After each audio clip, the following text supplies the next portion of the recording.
네, 찬양대 찬양 감사합니다. 받은 복을 세어 보셨어요? 지금이라도 한번 세어 보시기를 바랍니다.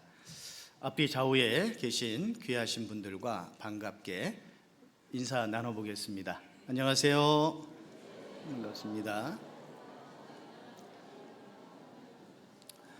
나중에 오시는 분들을 위해서 가운데로 좀 이렇게 좀 모아서 앉아주시면 좋겠습니다. 여기 2분단, 3분단은 최소 6명이 앉으셔야 돼요. 지난번에 보니까 7명까지 앉으시던데 7명은 좀 무리하고 6명까지는 앉아야 되기 때문에 쭉 둘러보시고 5명 앉아있다 그러면은 자리를 좀 이렇게 한 자리에 앉을 수 있도록 그렇게 배려를 해주시기 바랍니다. 그 가방은 앞자리에 이렇게 걸 수 있도록 되어 있잖아요. 그쪽으로 좀 옮겨 주시고요. 안내하시는 분들이 안내를 좀 편안하게 하실 수 있도록 그렇게 해주시면 고맙겠습니다. 같이 기도하시겠습니다. 우리를 사랑하시는 거룩하신 우리 아버지 하나님, 우리의 모든 죄와 허물을 하나도 남기지 아니하고 예수님께서 십자가에서 흘려주신 보혈의 희생을 통해 깨끗이 씻겨주시고 다시는 기억지도 아니하겠다 약속해 주신 그 은혜를 인하여 참으로 감사를 드립니다. 우리가 무엇이 간데 우리를 그토록 사랑해 주셨는지 그 사랑의 의미를 늘 일깨울 수 있도록 도와주시기를 원합니다. 이 세상은 날로 험악해져 가고 많은 마지막 때의 징조들이 우리 눈앞에 더욱더 나타나고 있습니다. 주님이 언제 오신다 할지라도 그 앞에 서기에 부끄러움이 없는 모습으로 설 수 있도록 날마다 우리의 삶을 돌아보게 하시고 반성하게 하시고 버려야 될 것들을 버리며 취해야 될 것들을 취하며 살아가는 지혜로운 자들이 될 수 있도록 우리들의 마음과 생각을 일깨워 주시기를 원합니다. 주님께서 우리에게 명하시고 또 분부하신 영혼 건지는 귀한 역사를 위해서 올 한 해도 많은 집회들이 계획되어 있습니다.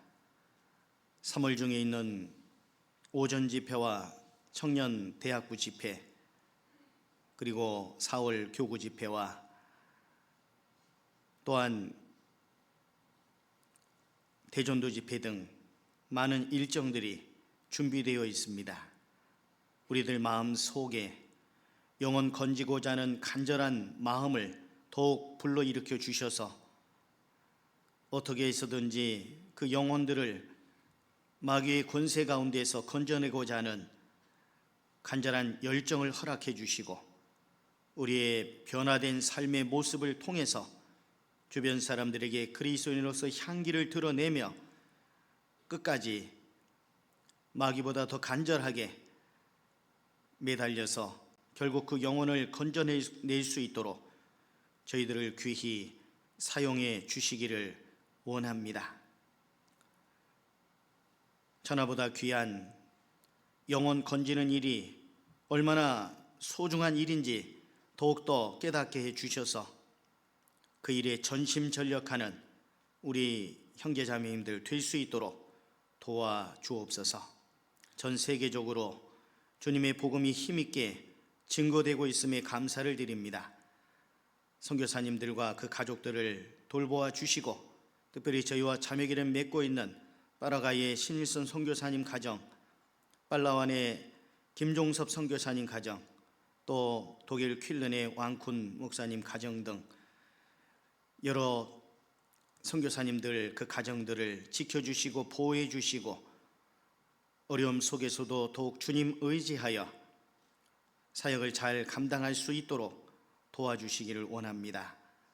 저희들도 같은 마음으로 기도와 또 관심과 또 물질적인 희생을 통해 함께 돕는 자들이 될 수 있도록 우리들의 마음을 넓혀 주시옵소서.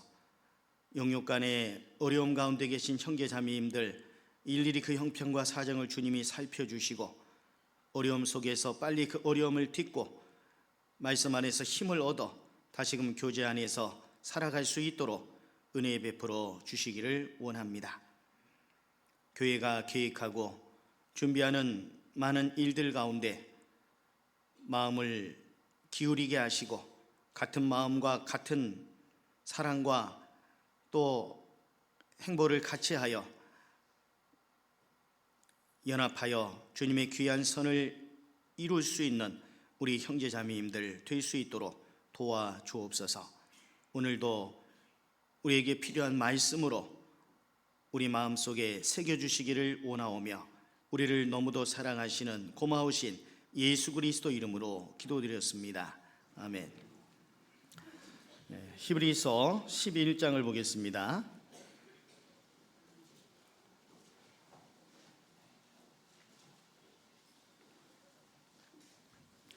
히브리서 11장 24절 그리고 25절을 24절부터 26절까지를 같이 읽겠습니다. 믿음으로 모세는 장성하여 바로의 공주의 아들이라 칭함을 거절하고 도리어 하나님의 백성과 함께 고난받기를 잠시 죄악의 낙을 누리는 것보다 더 좋아하고 그리스도를 위하여 받는 능력을 애굽의 모든 보화보다 더 큰 재물로 여겼으니 이는 상 주심을 바라봄이라. 네. 오늘 말씀의 제목은 하나님의 마음을 기쁘시게 하는 믿음이라는 제목으로 말씀을 좀 드리려고 합니다. 우리가 하나님의 마음을 기쁘시게 해드리고자 하는 그 마음은 그리스도인들에게 있어서 당연한 마음이고 또 그 마음을 가지고 다들 살아가신다고 생각을 합니다. 에베소서 5장 10절 말씀에서 주께 기쁘시게 할 것이 무엇인가 시험하여 보라 라는 말씀이 있죠. 주께 기쁘시게 할 것이 무엇인가. 우리는 날마다의 삶 속에서 누군가를 기쁘게 하고자 하는 마음을 가지고 노력하면서 살아가고 있을 거예요. 가족이 될 수도 있고 또 자신이 될 수도 있고 또 주변에 친한 사람들이 될 수도 있을 겁니다. 물론 좋습니다. 그러나 그보다 더 먼저 기쁘시게 해야 될 대상은 바로 우리의 영혼을 건져 주시기 위해서 몸부려 피 흘려 고난 받아 주신 바로 예수 그리스도, 바로 하나님이십니다. 하나님을 기쁘시게 하는 삶을 살아가야 하는 것이 그리스도인으로서의 바른 도리라고 생각이 됩니다. 그래서 우리가 하나님을 기쁘시게 하기 위해서는 무엇을 하나님께서 원하실까, 그걸 우리가 알아야 되겠죠. 예수님께서 이 땅에 오셔서 많은 기적과 이적을 행하셨습니다. 그 당시 이스라엘 백성들은 예수님이 행하시는 많은 기적과 이적을 보면서 놀라워했고 이분이 이스라엘의 그 로마의 압제로부터 우리를 건져줄 왕이라고 생각을 했습니다. 많은 사람들이 구름대처럼 몰려들었습니다. 그들이 모여든 이유는 육신의 것을 체험받고자 하는 그 마음 때문에 예수님이 말씀하시는 그곳에 많은 사람들이 모였던 거예요. 그렇다면 그 당시 제자들은 어떠했을까요? 제자들 역시 일반 백성들의 마음과 그리 다르지 않았습니다.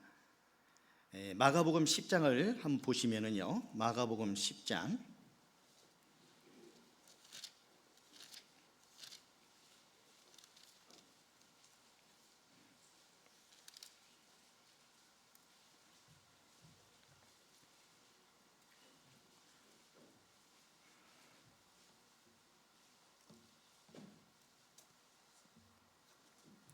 35절입니다. 세베대의 아들 야고보와 요한이 주께 나와 여짜오되 선생님이여 무엇이든지 우리의 구하는 바를 우리에게 하여 주시기를 원하옵나이다.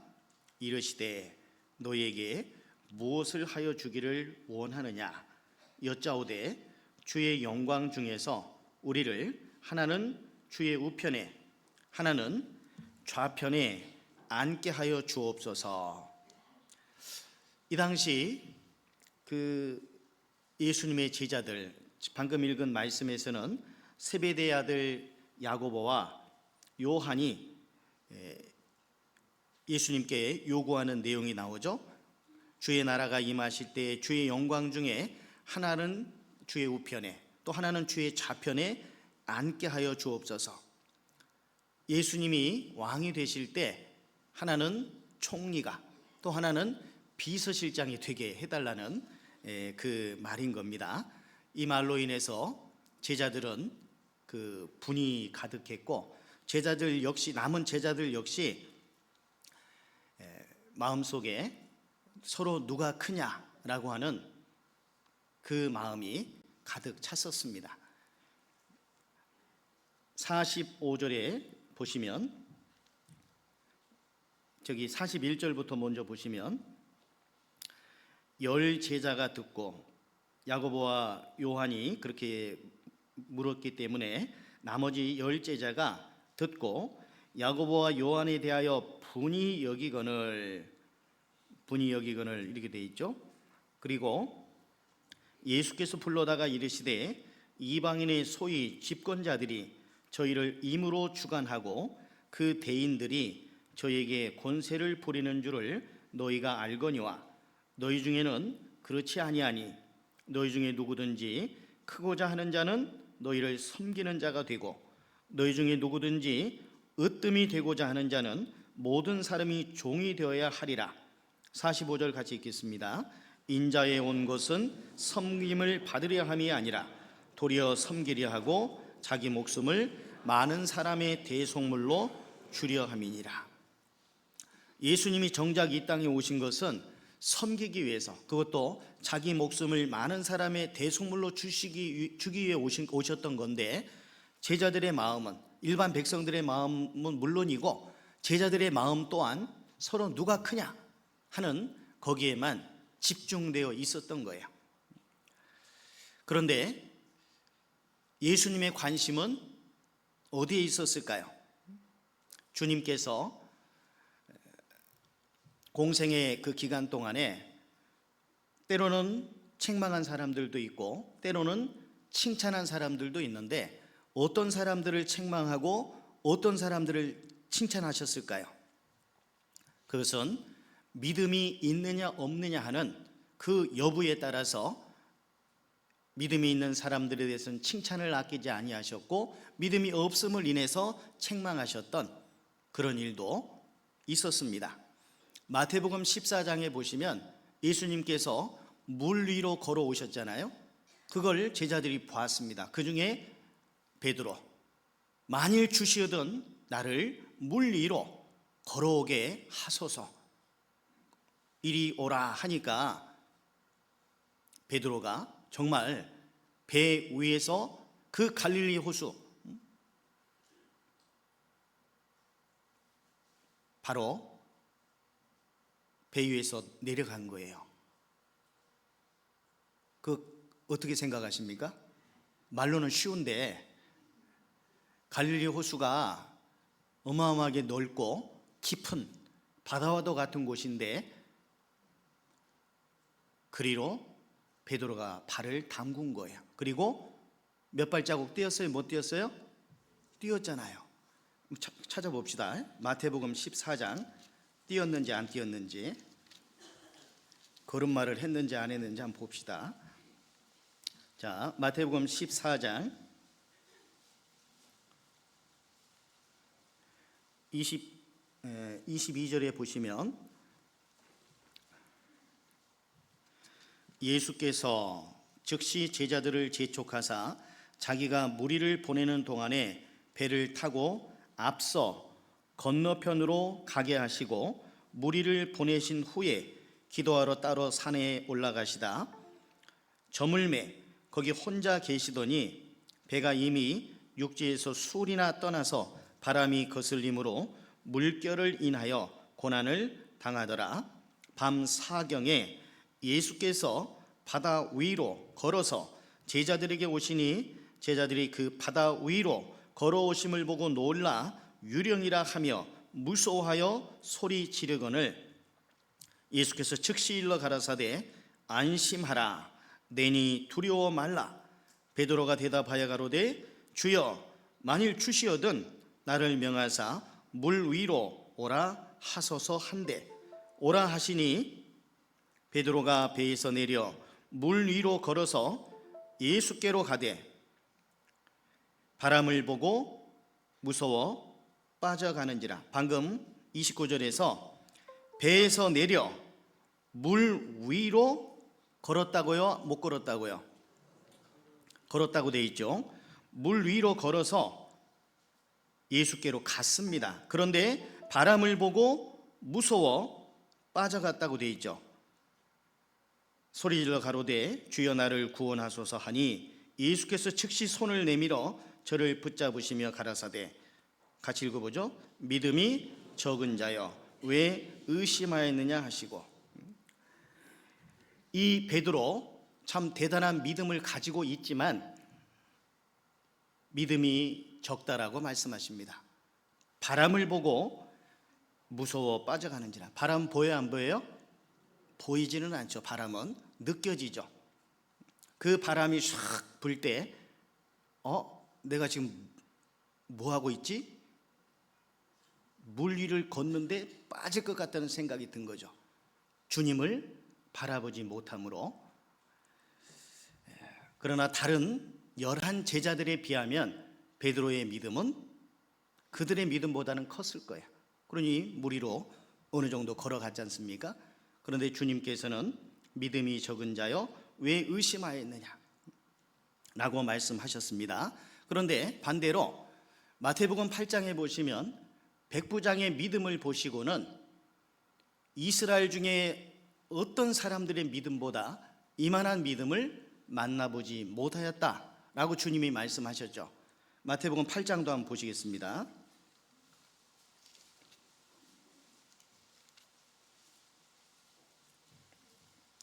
마태복음 8장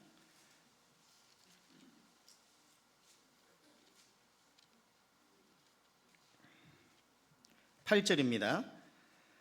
백부장이 대답하여 가로되 주여 내 집에 들어오심을 나는 감당치 못하겠사오니 다만 말씀으로만 하옵소서. 그러면 내 하인이 낫게 쌈나이다.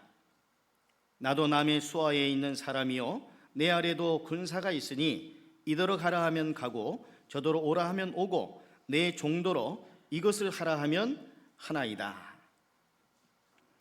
예수께서 들으시고 기이 여겨 좇는 자들에게 이르시되 같이 읽어보죠. 내가 진실로 너에게 이르노니 이스라엘 중 아무에게서도 이만한 믿음을 만나보지 못하였노라. 이스라엘 중 아무에게서도 이만한 믿음을 만나보지 못했다라고 엄청난 칭찬을 해주십니다. 사복음서에 책망받은 상황들이 나오고 또 때로는 칭찬받는 모습들이 나옵니다.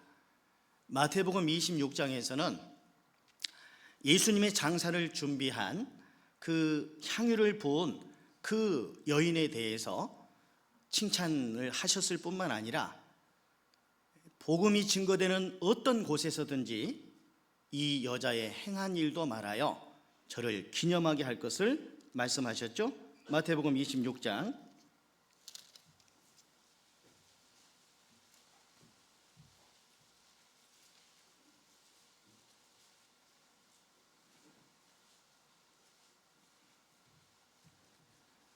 그 앞에 내용에는 향유를 부은 그 내용이 나오고요. 12절입니다. 12절, 마태복음 26장 12절에서 이 여자가 내 몸에 이 향유를 부은 것은 내 장사를 위하여 함이니라. 내가 진실로 너에게 이르노니, 같이 읽겠습니다. 온 천하에 어디서든지 이 복음이 전파되는 곳에는 이 여자의 행한 일도 말하여 저를 기념하리라 하시니라. 향유를 부은 여인의 믿음을 보시고 복음이 전파되는 곳에는, 복음과 연결을 시킵니다. 어디든지 이 여자의 행한 일, 믿음으로 행한 그 희생의 모습, 그걸 말하여 저를 기념하리라 라고 칭찬을 하셨습니다. 복음이 전해지는 그 일을 위해서는 그리스도인의 희생이 필요하다는 거죠. 요한복음 12장에서도 마리아가 향유를 부은 그 내용이 또 나오는데요.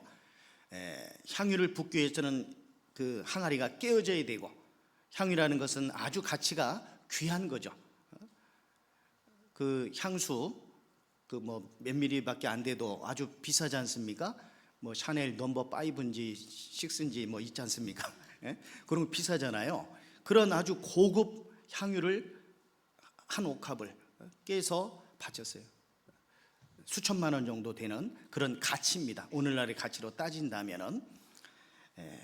그것을 예수님의 장사를 준비하는 그 여인의 모습을 칭찬하면서 복음이 전파되는 곳에는 어디든지 이 여자의 행한 일도 말하여 저를 기념하리라. 우리도 이 여자의 행한 일을 말해야 되고 또 저를 기념해야 됩니다. 우리 또한 제2의 마리아, 제3의 마리아들이 되어야 됩니다. 복음 전하는 일을 위해서는 우리의 힘과 능력과 또 재능과 또 모든 것들을, 물질과 모든 것들을 통해서 영혼 건지는 그 일을 위해 힘써야 되는 것이 맞는 거예요. 한 영혼을 건질 수만 있다면, 우리는 잘 알지 않습니까? 쉰들러 리스트라는 그 영화 내용의 마지막 장면, 그죠? 그리고 여러 사람들이 그 생명을 건지기 위해서 자기의 것들을 희생한 그런 예들을 잘 알고 있습니다. 한 생명을 살리기 위해서 자기의 것을 희생했을 때 나중에 이 땅에서도 그 가치는 놀라운 것이고 저 하늘에서는 말할 것도 없을 거예요. 이 세상에서도 진리를 깨닫지 못한 사람들도 사람을 건지기 위해서, 또 그 사람을 살리기 위해서, 그 사람을 돕기 위해서 많은 애들을 씁니다. 짐승들도 그렇잖아요. 짐승들도 그 영상들 이렇게 보면은요, 어떤 동물을 치료해주고 보호해주고 이렇게 해서 잘해서 돌려보냈더니 나중에 뭐 토끼를 물어오고 뭘 물어오고 뭐 그런 것도 있지 않습니까? 짐승들도 그 받은 은혜에 대한 보답하고자 하는 마음을 갖고 살아가는 거죠. 사람도 역시 마찬가지입니다. 식사 한 끼라도 누군가로부터 대접받았다면 그 감사한 마음을 가지고 나도 한번 기회가 되면 대접을 해야 되겠다, 이런 마음을 갖는 것이 당연한 거죠. 그렇잖아요? 그런데 우리는 주님께로부터 말할 수 없는, 말로 표현할 수 없고 또 우리가 갚을 수도 없는 놀라운 은혜를 받은 거예요. 그 받은 은혜를 보답하는 길은 우리가 또 다른 영혼들을 건지는 일입니다. 지금 3월 23일부터 오전 집회도 있고 또 저녁으로는 청년 대학부 집회가 있는데, 여기 보시면 기도 부탁이 별지로 올라와 있지 않습니까? 기도 부탁이 올라와 있습니다. 아직 확답은 없는 상황이죠. 앞에는 어디가 앞인지는 모르겠지만 청년의 저녁 집회 기도 부탁이 있고 오전 집회 기도 부탁이 있습니다. 너무 부끄러운 마음이 듭니다. 그렇죠? 어떻게 해서든지 우리가 오전으로 저녁으로 오전이라고 해서 꼭 어머니들만 해당되는 사항이 아니고 우리 은장의 성도님들도 또 시간을 낼 수 있는 모든 분들이 다 포함되어야 되는 것이 맞는 거죠. 그래서 어떻게 해서든지 영혼 건지는 그 일을 위해 우리가 온 힘을 기울이는 것은 물론이고 몸부림치는 그러한 시간들이 정말로 필요하겠다 생각을 합니다. 우리 전도인들은 물론이고 전도인들도 그렇고 임원들도 여러 형제 자매님들이 모두가 다 한마음 한뜻으로 어떻게 해서든지 이 영혼 건지는 일을 위해 힘써야 되겠고, 아직 몇 주 남아있긴 하지만 금방 3월 23일이 다가오거든요. 2026년이 시작된 지가 엊그제 같은데 벌써 3월 1일이지 않습니까? 3월 1일. 그죠? 그리고 어제 2월 28일에 3월 1일을 기념하는 여러 집회들, 행사들이 전국적으로 좀 있었던 것 같은데요.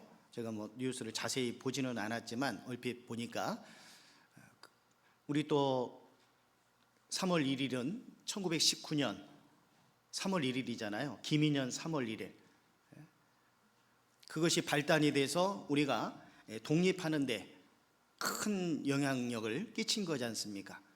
많은 독립군들과 또 그들을 도왔던 분들, 옥고를 치르면서 유관순 열사랄지 또 많은 그 애국자들이, 독립군들이 희생하고 정말 투쟁하고 목숨을 아끼지 아니하는 그런 어떤 숭고한 그 희생으로 말미암아 오늘의 지금 대한민국이 있는 것이 아니겠습니까? 그러잖아요.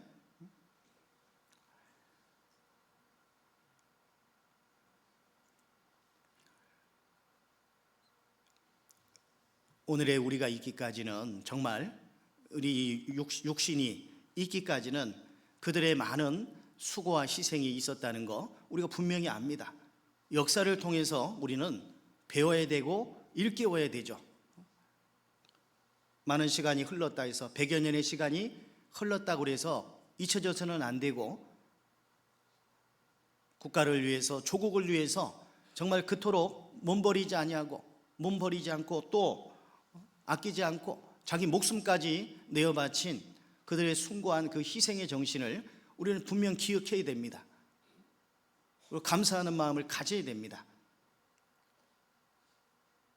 육신을 위해서도 그러할진데 우리 영혼을 위해서 예수 그리스도께서 십자가에 몸버려 피 흘려 돌아가셨고, 제자들도, 사도들도, 또 여러 제자들도 복음 전하는 일을 위해서 얼마나 많은 희생과 수고와 피를 흘렸습니까?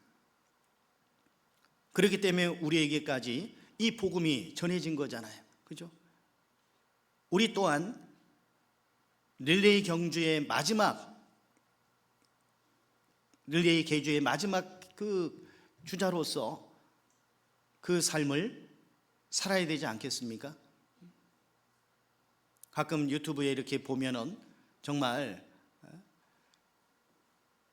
넘어져 가지고 꼴등이 됐지만 거기서 어떻게든 힘을 내 가지고 다시금 1등하는 그런 경우도 있는 것 같고, 또 어떤 선수는 그 예전에 봤던 것 같은데 누가 좀 보자고 그래서 이거 참 감동적이라고, 일본의 어떤 한 선수는 힘이 그 다리에 힘이 없었는지 쥐가 났는지 그 자세히는 모르겠지만 무릎으로 기어가지고 결국 그 다음 주자에게 바톤을 주는 거예요. 근데 그 바톤을 받아야 되는 주자가 앞선 주자가 무릎으로 막 기어오니까 막 눈물을 흘리는 거예요. 너무 일찍 나가서 받을 수도 없고, 참 그런 모습들은 사실 감동적입니다. 그 모습을 통해서 그냥 감동이다 이렇게 끝나서는 안 되고, 어떻게 해서든지 자기 사명을 완수하겠다라고 하는 그 간절한 마음 때문에 무릎으로라도 기어서 그리고 어떤 사람은 깨금 발로 한쪽 발이 뭐 또 문제가 생겨서요. 어떻게든지 결승선을 통과하는 그런 경우들도 있고,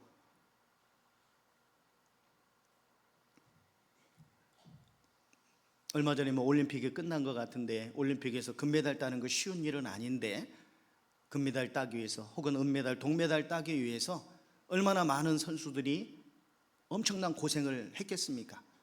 제가 서울 노원에 있었을 때 그 옆에 태릉이 있지 않습니까? 태릉 선수촌이 있어요.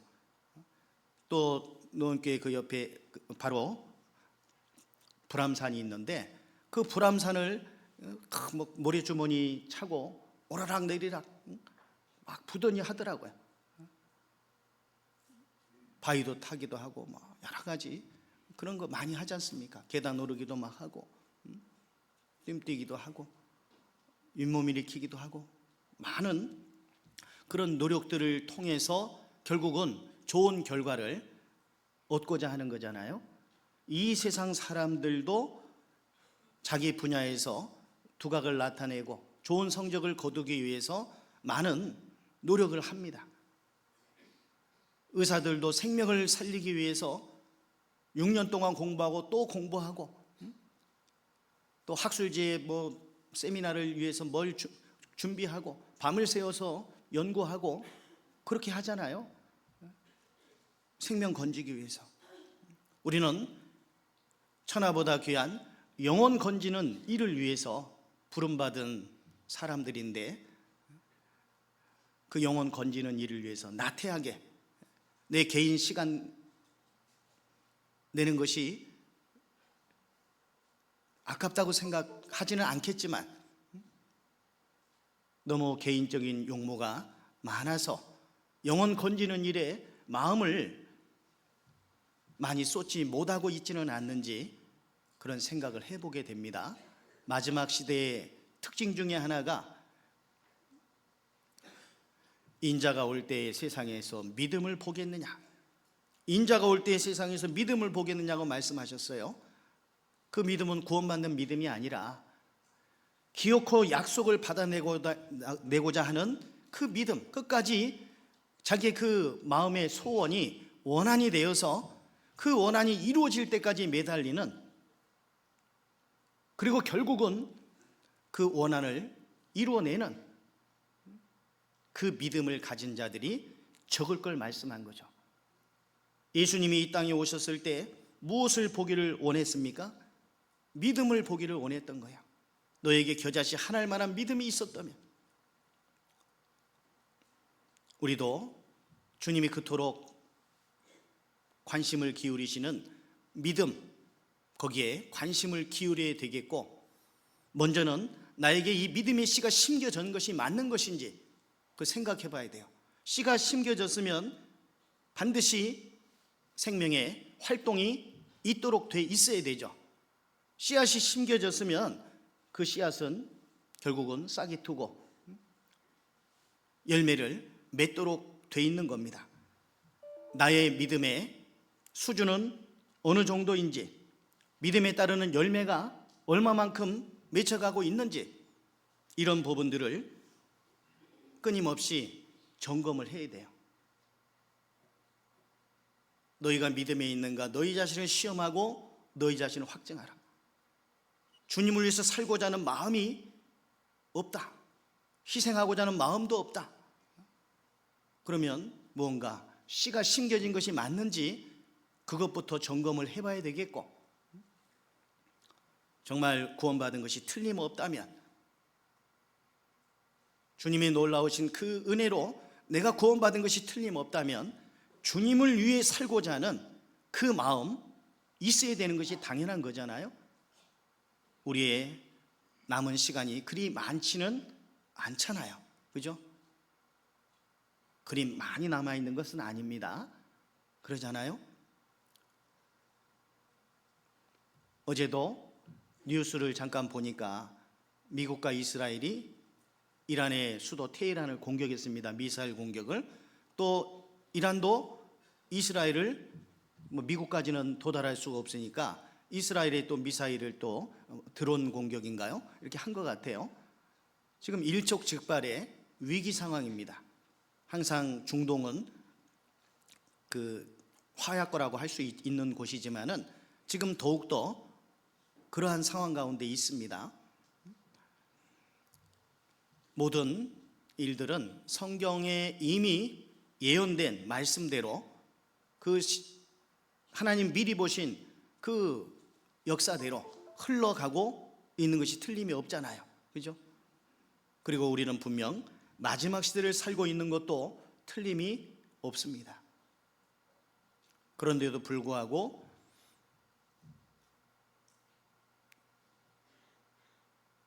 냄비 안에 미꾸라지 넣어놓고 두부 한 모 넣어놓고 살살살살 달구면 물이 뜨거우니까 두부 속으로 쑥 들어가잖아요. 미꾸라지가 싹 삶아집니다. 삶아질 때까지도 그냥 모르는 거죠. 모른다고 해야 될지는 모르겠지만 아무튼 삶아지는 거예요. 조용히 삶아지는 겁니다. 옛날 시골에 그 구들장 거기서 따뜻하게 있는데 불이 점점 달궈지는데 엉덩이가 뒤어져 가는데도 살살살 달궈지니까 그냥 있다가 참다가 엉덩이가 완전히 어떻게 돼요? 익어버리는 경우들이 있죠. 자, 문둥병이 뭡니까? 문둥병은 코가 문드러지고 어디가 헤어지고 그래도 고통을 느끼지 못하는 게 문둥병이에요. 그게 문둥병이지 않습니까? 어디가 달아지고 어디가 문드러지고 그래도 고통을 못 느껴요. 감각이 없는 겁니다. 무감각. 에베소서 4장을 보겠습니다.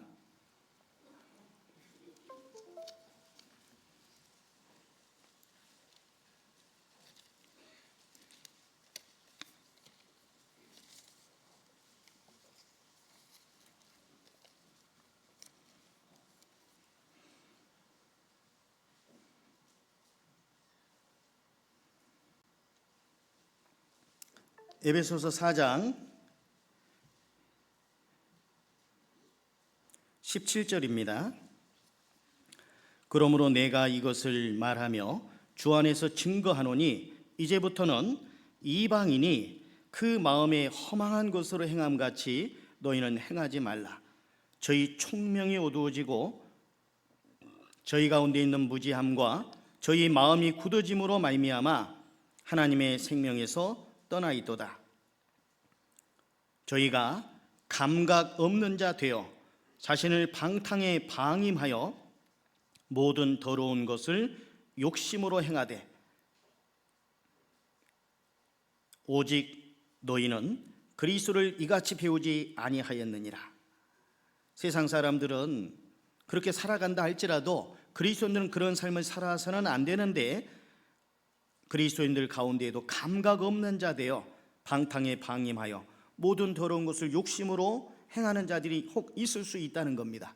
그러나 우리는 그리스도를 이같이 배우지 않았다 하시면서 21절에서 진리가 예수 안에 있는 것 같이 너희가 과연 그에게서 듣고 또한 그 안에서 가르침을 받았을진데 너희는 유혹의 욕심을 따라 썩어져 가는 구습을 좇는 옛사람을 벗어버리고 오직 심령으로 새롭게 되어 하나님을 따라 의와 진리의 거룩함으로 지으심을 받은 새 사람을 입으라.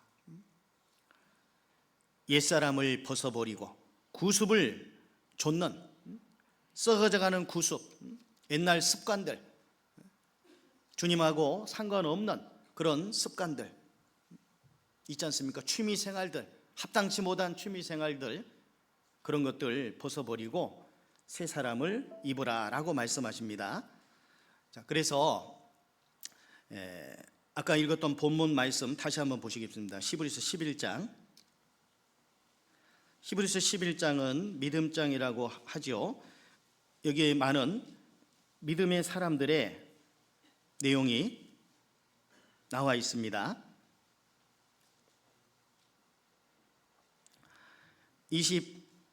24절 믿음으로 모세는 장성하여 바로의 공주의 아들이라 칭함을 뭐 했다고요? 거절하고 하나님이 기뻐하시는 믿음, 오늘 말씀드리고자 하는 첫 번째 믿음이 거절하는 믿음입니다. 거절하는 믿음. 거절할 것을 거절할 수 있는 그것도 믿음이에요. 합당치 못한 거, 버려야 될 거, 이런 것들을 거절하는 믿음. 무엇을 거절했다고 되어 있죠? 바로의 공주의 아들이라 칭함을 거절했다고 되어 있어요. 이 당시 바로 뭡니까? 애굽 왕이죠. 공주의 아들로서 애굽의 왕자 자리 혹은 어쩌면 왕도 될 수 있는 그 자리를 거절한 거예요. 보통 결단이 아닐 수가 없죠. 바로의 그 공주가 모세를 이제 날강에서 데려다 키운 이 공주는 아이가 없으므로 고민했다고 합니다. 그 역사학자 요세푸스의 말에 의하면. 그리고 애굽 사람들은 나일강을 생산의 신으로 여겼고 아이가 없는 사람들이 나일강에서 목욕을 하면 아이가 생긴다라고 하는 그런 그 전승이 있었던 거예요. 그러다 어느 날 목욕하러 갔는데 그 갈대숲에서 상자를 봤죠. 열어보니까 아이였어요. 그 누이 미리암이 유모를 구해오겠다라고 얘기를 하고 결국 자기 어머니를 데려다 줬고, 그 공주는 이 아이를 잘 키우고 젖될 때쯤 나에게 데리고 오라 라고 그렇게 한 거죠. 정말 놀라운 상황이 벌어진 겁니다. 죽을 수밖에 없었던 모세가 공주의 보호 아래서 자기 어머니의 품 안에서 젖을 먹으면서 어느 정도 젖을 뗄 때까지, 옛날에는, 요즘은 젖을 일찍 떼지만 옛날에는요 4살 5살때까지 그 젖을 먹였다고 그래요.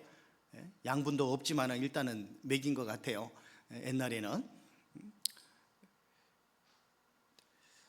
그래서 이 모세가 어릴 때부터 어머니로부터 배운 그 믿음, 자기는 히브리인이고 지금 노예 생활하고 있는 히브리인들을, 이스라엘 백성들을 건져내야 된다라고 하는 그 이야기를 아마 계속해서 들었을 거예요. 이스라엘 사람으로서, 히브리인으로서의 어떤 그 마음, 자신의 출생이 그러하다는 것을 늘 일깨우면서 살았을 것이고, 그런 가운데서 바로의 공주는 또 이 모세를 자기 친자식처럼 키웠을 것이 틀림이 없습니다. 나일강이 자기에게 준 선물이라고 아마 생각했을 것이고, 그래서 성경 사도행전 7장에 보면은, 사도행전 7장을 보겠습니다.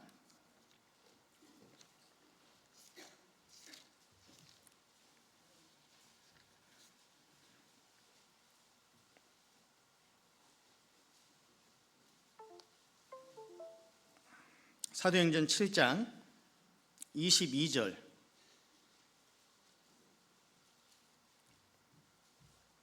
같이 읽겠습니다. 모세가 애굽 사람의 학술을 다 배워 그 말과 행사가 능하더라. 애굽 사람의 학술을 다 배워서 말과 행사가 능했어요. 모세는 얼마든지 그 당시 부귀 영화 권세를 누리고 바로의 공주의 아들이었고 왕도 될 수 있었던 그런 상황이었는데 그것을 거절한 거예요. 왜 거절했어요? 유일하신 참 하나님을 믿었기 때문에. 그 어머니 요게벳으로부터 받은 그 믿음이 모세에게까지 전수가 된 거예요. 신앙적인 교육을 어렸을 때 받은 겁니다, 모세가. 그렇지 않고서 자기 백성을 돌아볼, 자기 백성이라고 돼 있죠, 돌아볼 생각을 할 수가 없는 거죠. 결국은 바로의 공주의 아들이라 칭함을 거절했습니다.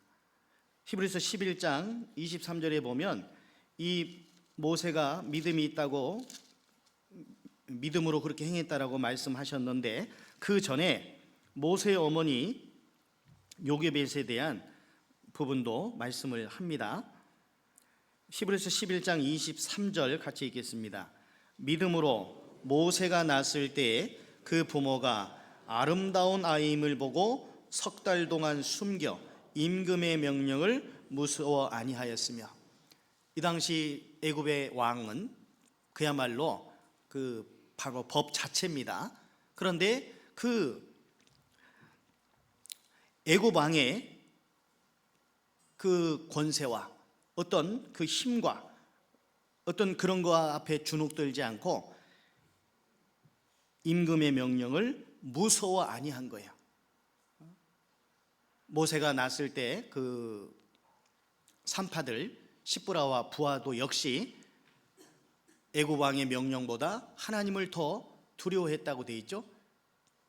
결국 모세를 죽이지 않고 살렸지 않습니까? 나중에 하나님께서 그 집에 복을 주셨어요. 애굽 왕의 그 어려움으로부터 보호해 주신 것은 물론이고 그 집안에 시브라와 부하의 집에 큰 복을 내려 주셨지 않습니까?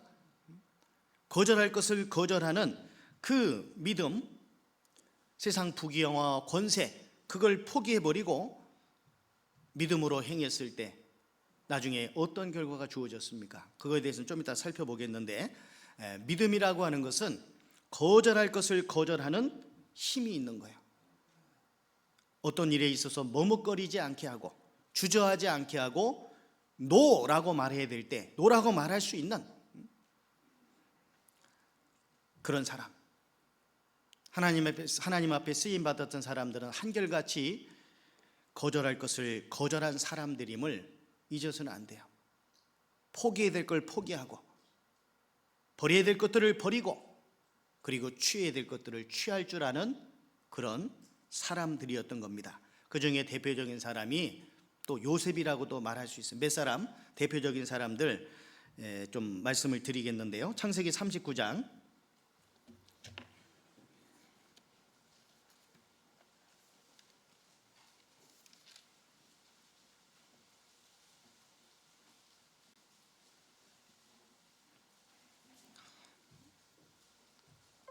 창세기 39장, 이 요셉하면 우리가 떠오르는 것이 시험과 어떤 유혹을 이긴 사람이었다는 걸 알 수 있죠. 형들에게 팔려서 결국 보디발 장군의 집에 노예로 팔려갔는데 그곳에서 성실하게 일한 가운데 그 집 총무가 되게 되고, 그러나 그 가운데서 그 보디발 장군의 아내가 눈짓을 했죠.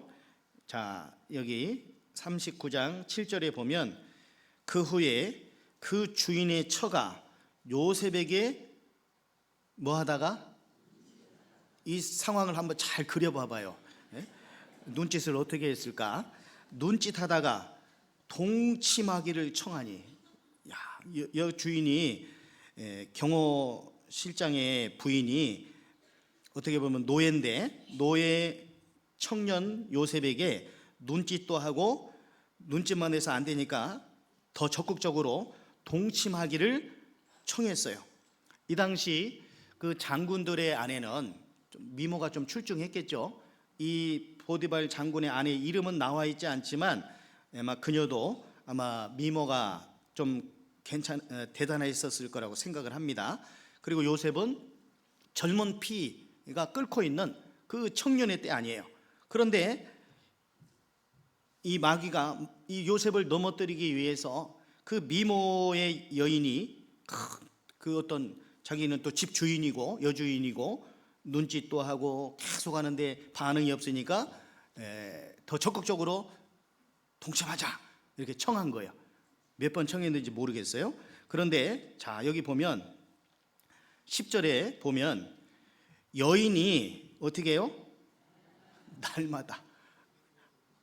날마다 요셉에게 청하였으나, 날마다 청했다는 얘기는 요구에 응하지 않은 거예요.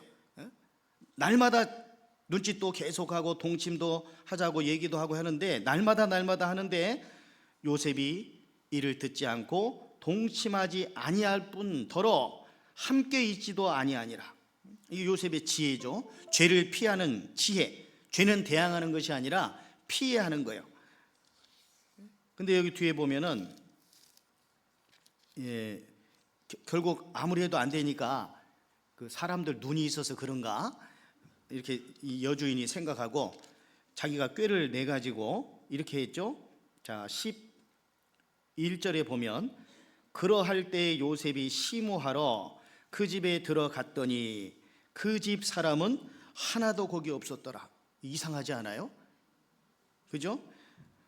어떻게 그 하인들이 하나도 없냐 이 말이에요. 그 여인이 그 옷을 잡고 가로되 나와 동침하자. 요셉이 자기 옷을 그 손에 버리고 도망하여 나가매. 이렇게 돼 있죠. 이미 보디발의 아내는 요셉을 넘어뜨리기 위해서 모든 준비를 다 갖춰놓고 있었던 거예요.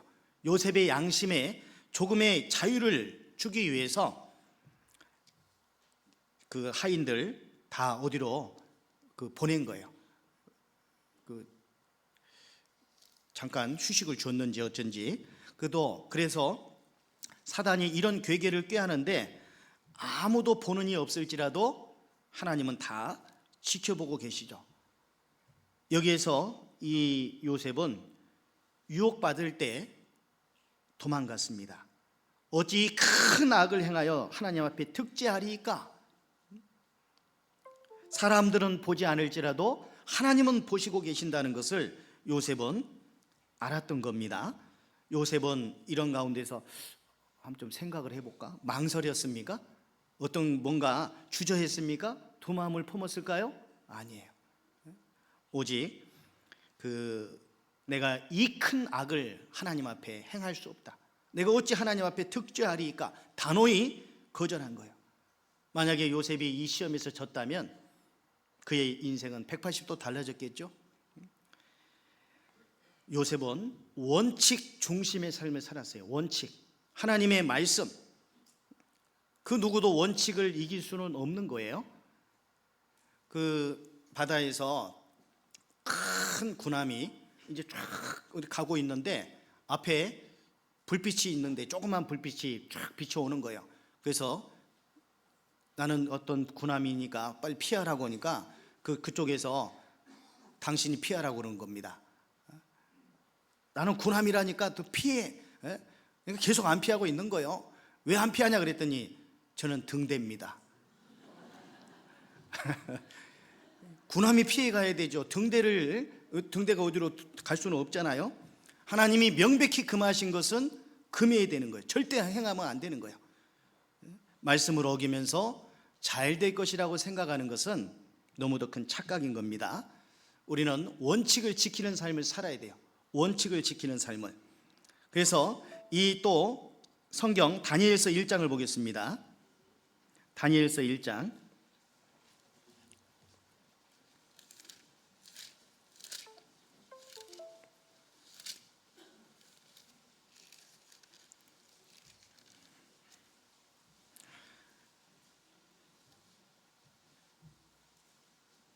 8절입니다.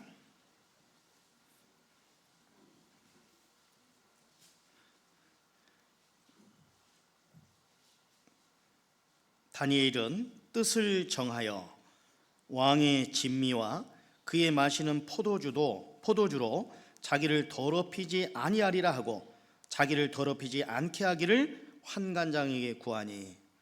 이 당시 바벨론 왕의 프로그램은 다니엘에게 있어서는 일생일대의 기회가 될 수도 있는 거야. 입신양명이 보장되는. 그러나 이 프로그램대로 하게 된다면 하나님을 믿는 신앙은 타협을 해야 돼요. 양보를 해야 되는 그러한 상황이 주어지는 겁니다. 그래서 다니엘과 세 친구들은 이 프로그램에 따르지 않았어요. 왕이 주는 진미, 그것은 그 바벨론의 그 우상들에게 드려지고 난 이후에 먹는 음식일 것이 대부분일 것이기 때문에 그렇게 따르지 않겠다라고 마음의 뜻을 정했다라고 되어 있어요. 결코 이 뜻을 정했다는 의미는 하나님의 백성이라는 정체성을 잃지 않겠다라는 의미가 담겨 있고 바벨론에 동화되지 않겠다라는 의미가 담겨 있고 신앙의 절개를 지키겠다라는 그런 의미가 담겨 있는 거예요. 그리고 그 이후에 다니엘서 3장에 보시면 다니엘서 2장에서는 느부갓네살 왕이 꾼 꿈을 설명해주고 풀이까지 해준 내용이 나오죠. 그래서 머리는 금머리, 양팔은 팔과 가슴은 은, 그리고 배와 넓적다리는 동, 양다리는 철, 열발가락은 얼마나 철이 얼마나 지늘긴 그 왕이 꾼 꿈을 설명해 주면서 풀이까지 해주잖아요. 왕은 곧 그 금머리입니다. 그 후에 왕만 못한 다른 나라가, 은과 같은 나라가 일어날 겁니다. 메대 파사죠. 그러니까 느부갓네살 왕이 다 금으로 만든 신상을 딱 세워놓고 거기다 절하도록 한 거잖아요. 내 나라가 여기까지만 있는 게 아니라 쭉 이어져야 되겠다, 그런 마음을 가지고 그래서 거기에 절하도록 했습니다. 그러나 이 다니엘의 세 친구들은 거기에 절하지 않았어요. 그때 이 느부갓네살 왕이 회유를 합니다. 보통 사람 같으면 바로 직결 처형을 해야 되겠지만은 이 다니엘의 세 친구들은 회유를 하는 거예요. 자, 3장 14절에 보면, 다니엘서 3장 14절에 느부갓네살이 그들에게 물어 가로되 사드락 메삭 아벳느고야, 너희가 내 신을 섬기지 아니하며 내가 세운 금신상에게 절하지 아니하니 짐짓 그리하였느냐? 어째서 그랬느냐? 지금 회유를 하는 거예요. 이제라도 너희가 예비하였다가 언제든지 나팔과 피리와 수금과 쫙 해가지고 이제 들리면 절해라. 나에게 내 손에서 건져낸 신이 어떤 신이겠느냐? 이렇게 얘기를 합니다. 16절에 사드락과 메섹과 아벳느고가 왕에게 대답하여 가로되 느부갓네살이여, 우리가 이 일에 대하여 왕에게 대답할 필요가 없나이다. 만일 그럴 것이면 왕이여, 우리가 섬기는 우리 하나님이 우리를 극렬히 타는 풀무 가운데서 능히 건져내시겠고, 그 다음 같이 읽겠습니다. 왕의 손에서도 건져내시리이다. 그리 아니하실지라도, 18절도 같이 읽죠. 그리 아니하실지라도 왕이여, 우리가 왕의 신들을 섬기지도 아니하고 왕의 세우신 금신상에게 절하지도 아니할 줄을 아옵소서. 느부갓네살 왕은 회유를 합니다. 타협을 요구하는 거예요. 이제라도. 이게 사단의 방법이죠. 예를 들어서 술자리나 뭐 회식자리 그런 거 있었을 때 어떻게 해요? 상사들이 한 잔만 먹어, 저기도 장로인데 먹잖아, 저기도 권사인데 먹잖아, 집사인데 하면서 그렇게 막 회의하지 않습니까? 저도 군대에서 대대장이 포병이었는데 거기서 회식을 하는 거예요. 전 부대 장병들. 그리고 쫙 따라주는 겁니다. 저는 대대장 잔을 그때 지금 자세히 기억은 안 나는데 아무튼 안 받았어요. 대학 다닐 때도 어떻게 그냥 한번 동창 고등학교 그 선후배들 모이는 모임이 있어 잠깐 참석했는데 또 강요를 하는데 이런저에 거절을 했죠. 그 다음부터는 안 하더라고요. 대대장도 뭐 불이익 주는 것도 없고. 근데 사실 우리나라의 어떤 이런 회식 문화나 이런 것들은 정말 잘못된 건데, 옛날 고대에도 술을 안 마시고자 하는 자는 억지로 권하지 않았었어요. 에스더서 1장을 보시면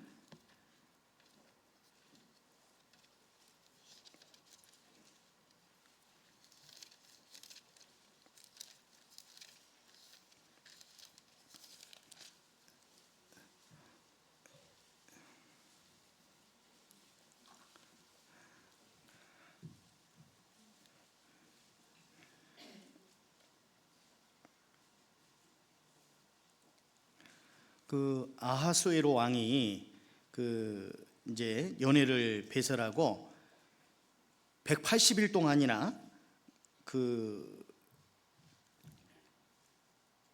잔치를 7일 동안 잔치를 베푸는데요.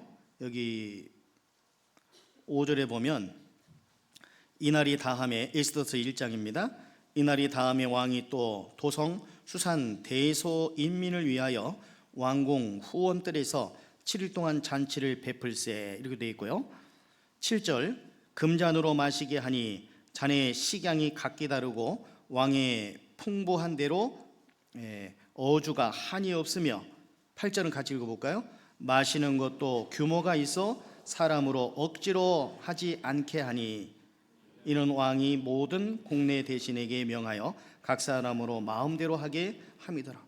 마시는 것도 규모가 있어서 억지로 마시게 아니했다고 되어 있어요. 과거에도 이런 일이 있었는데 우리나라 이 술 문화는 완전 잘못돼 가지고 안 먹으면 막 머리에다 붓기도 하고 별별 또 그 불이익을 주기도 하는데, 어찌 됐건 간에 불이익을 받을지라도 그리스도인으로서 해서는 안 되는 그런 부분들에 대해서는 단호하게, 그것도 좀 지혜롭게 해야 될 필요가 있습니다. 이 다니엘의 세 친구는 이런 지하에 그 회유의 말, 타협안을 단호히 거절한 거예요. 평상시 얼마나 하나님을 만왕왕으로 섬기며 살아왔는가 하는 것을 알 수 있는 부분이잖아요. 이 당시 바빌론 왕은 그 위엄이 대단하고 권세가 대단한데, 그 바빌론 왕의 그 다시금 기회를 주는 그 말까지도 완전히 단호하게 묵살을 하고 있지 않습니까? 다니엘서 6장에서도 이제 왕 외에 다른 어떤 신에게든지 절하는 자는 사자굴에 던져 넣겠다라는 그 어인이 찍힌 그런 상황 속에서도 다니엘은 예루살렘으로 향한 문을 열어놓고 3번 하나님께 기도했다고 되어 있어요. 예루살렘으로 향한 문을 열어놓고 하루에 3번씩 기도를 했어요. 결국 사자굴에 던져졌죠. 그러나 하나님은 다니엘을 보호해 주셨고, 오히려 다니엘을 모함한 사람들 사자굴 속에 던져 넣어가지고 내려가기도 전에, 떨어지기도 전에 완전히 뼈를 으스러뜨렸지 않습니까?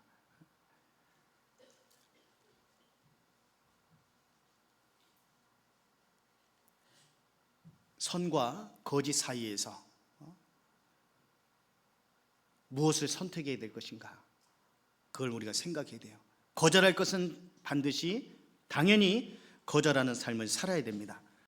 그리고 1924년 파리 올림픽 때 100m 그 금메달 그 후보로 거론되었던 사람이 영국의 에릭 리틀이라는 사람이 있어요. 이 사람은 단연코 금메달 우승 후보였어요. 그런데 그 예선전이 치루어지는 그 날 중에 하루가 주일이 끼었어요. 나는 주일에 이걸 할 수 없습니다. 거절했어요. 그리고 결국은 100m 결승에 오를 수가 없었고, 영국 언론들은 에릭 리틀을 완전히 비난했습니다. 어떻게 그럴 수 있냐고, 금메달을 놓쳤다고. 그 후에 기자들에 의해서 인터뷰를 하게 됐는데, 아쉬움이 없냐? 당연히 아쉬움은 있다. 금메달을 딸 수 있는 기회를 놓친 거, 그리고 세계적인 선수들과 함께 경쟁할 수 있는 그 기회를 놓친 거. 내가 금메달을 땄다면 영국 국기가 올려지고 영국의 애국가가 울려 퍼지는 그런 영광을 누릴 수 있는데, 그것을 놓친 거에 대해서는 약간의 아쉬움은 있지만, 그러나 나의 이 선택에 대해서 조금의 의심도 없다, 그렇게 얘기를 합니다. 내 거절이 옳았다는 것에 대해서 절대로 나는 후회하지 않는다. 그런데 며칠 후에 400m 경주가 있었는데, 비록 400m 그 선수는 아니지만 너무 출중한 선수였기 때문에 400m 준비를 하지는 않았는데 400m 경주에 출전을 시켰어요. 그런데 놀랍게도 사람들이 기대하지도 않았지만 그가 우승을 하게 됩니다. 금메달을 따게 돼요. 그것도 세계 신기록으로. 그가 인터뷰에서 이 얘기를 합니다. 200m는 제가 뛰었습니다. 그러나 남은 200m는 어떻게 뛰었는지 모르겠습니다. 제가 어떻게 뛰었는지 모르겠습니다. 하나님께서, 저는 아무것도 모르는데 하나님께서 뛰게 해주셨습니다. 그렇게 이야기를 합니다. 마태복음 10장을 한번 보시죠.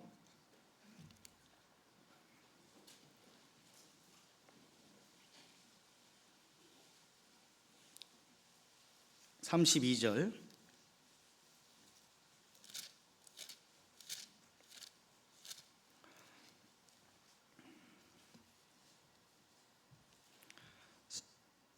(32절과) (33절을) 같이 읽겠습니다.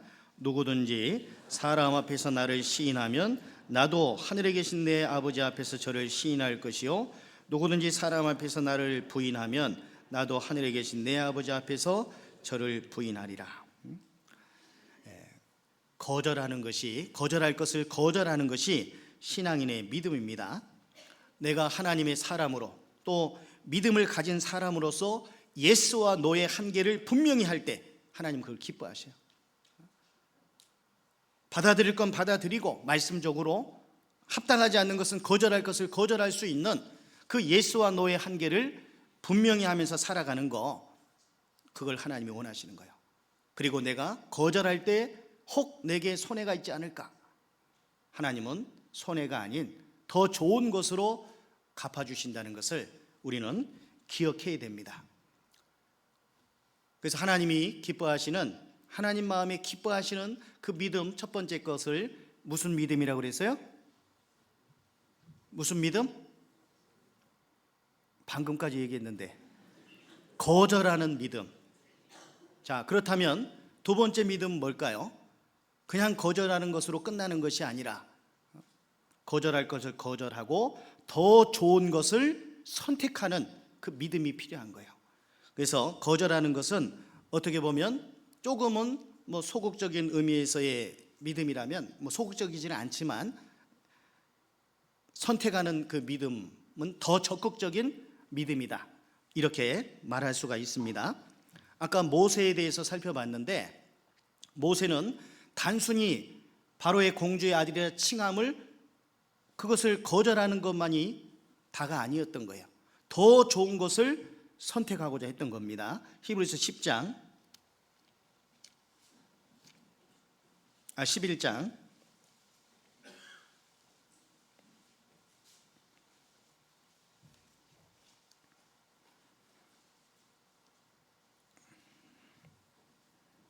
24절. 믿음으로 모세는 장성하여 바로의 공주의 아들이라 칭함을 거절하고 도리어 하나님의 백성과 함께 고난받기를, 그리스도를 위하여 받는 고난받기를 잠시 죄악의 낙을 누리는 것보다 더 좋아하고 그리스도를 위하여 받는 능력을 애굽의 모든 보화보다 더 큰 재물로 여겼으니. 자, 여기서 좀 생각해야 될 것이 더 좋아하고 더 큰 재물로 여겼으니라고 하는 거예요. 자, 그러면 바로의 공주의 아들이라 칭하는 거, 이것도 좋은 것은 좋은 거예요. 그러죠? 그런데 더 좋은 게 있는 거예요. 하나님의 백성과 함께 고난받는 거, 그것이 잠시 죄악의 낙을 누리는 거. 바로의 공주의 아들이라 칭하고 살아가는 것은 잠시 죄악의 낙을 누리는 겁니다. 그러나 그것보다 더 좋아했고 그리스도를 위하여 받는 능력, 그것을 애굽의 모든 보화보다 더 큰 재물로 여겼다.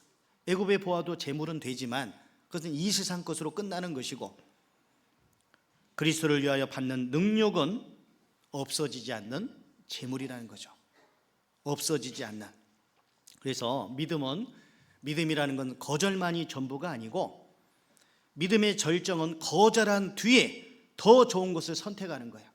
거절한 뒤에 더 좋은 것을 선택하는 거예요. 또 그것을 위해서 결단하면서 나아가는 거예요. 더 좋은 선택을 위해서 결단하면서 나아가는 것.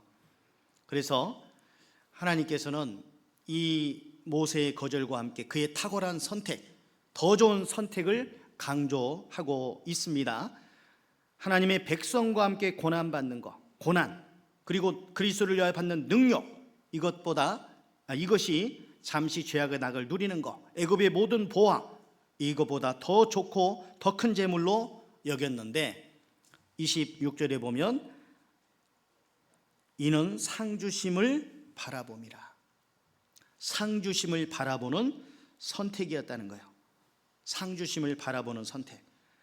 더 좋은 것이 있음을 알 때에 버릴 걸 버리고 취할 것을 취할 줄 아는 그러한 바른 선택을 하게 되는 겁니다. 결국은 이 모세는 하나님을 선택한 거예요. 세상을 선택한 게 아닙니다. 세상에서는 줄 수 없고 사람이 알 수도 없는 더 좋은 그 무엇이 있음을 알았기 때문에 거절했던 것이고 더 좋은 걸 선택했던 거예요. 그리고 방금 전에 말씀드렸던 에릭 니틀, 1924년 파리 올림픽에서 400m 금메달을 거머쥔 이 에릭 니틀도 거절을 위한 거절이 아닌 탁월한 선택을 위한 거절을 한 거예요. 올림픽이 끝난 후에 이 에릭 니틀은 부귀 영화를 버리고 선교의 길을 선택해서 중국으로 들어가요. 자기가 금메달을 땄고 이제 명성도 얻었어요. 화려한 명성, 그리고 여러 가지 부귀가 그에게 주어졌지만 그거보다 중국의 그 무지한 농부 한 사람의 영혼을 건지는 그 일이 얼마나 큰 일인가. 자기가 명성을 얻어서 거기서 그걸 누리고 지내는 그것에 비할 수 없다는 것을, 한 영혼 건지는 그 일이 훨씬 더 중요한 일이라는 걸 깨달았기 때문에 중국으로 건너갔고 12년 동안 텐진에서 복음을 전했습니다. 그리고 또 7년 동안은 산동반도에서 농촌을 돌면서 전도했어요. 그러다가 2차 세계대전이 터져서 이제 포로 수용소에 수감이 됐는데 거기서도 많은 사람들을 격려해주고 위로해주고 하는 삶을 살았습니다. 그때 거기에 있다가 나중에 풀려났던 랭던 칼키라는 분이 교수가 됐는데 그분이 이런 얘기했어요. 우리가 한평생을 살면서 성자를 만나기는 결코 쉽지 않은데, 그런데 나의 인생에서 성자를 만났습니다. 그 사람 바로 에릭 니틀이라는 분인데 그분은 성자요, 하나님의 사람이요, 전도자요, 참된 그리스도인이었다라고 어느 책에서, 그가 쓴 책에서 기록을 하였습니다. 그렇게 남겼습니다. 우리는 매 순간순간 살면서 선택과 거절의 기로에 설 때가 많이 있어요. 무엇을 거절할 것인지 또 무엇을 선택할 것인지 우리는 생각해야 됩니다. 주님 말씀 안에서 거절할 걸 거절하고 선택할 것을 선택하며 살아가는 그런 삶이 우리에게 필요합니다. 그리고 그 길은 비록 고난의 길이 될 수 있고 능력의 길이 될 수 있습니다. 좁은 길입니다. 그러하기 때문에 이 길에 대한 선택이 어려울 수도 있지만 믿는 자의 고난은 앞으로 나타날 영광과 좋게 비교할 수 없는 것이라는 것을 우리는 말씀을 통해서 깨달았기 때문에 그 길을 걸어가야 되는 거예요. 초기의 그리스도인들을, 그들의 삶은 한마디로 고난의 연속이었지 않습니까?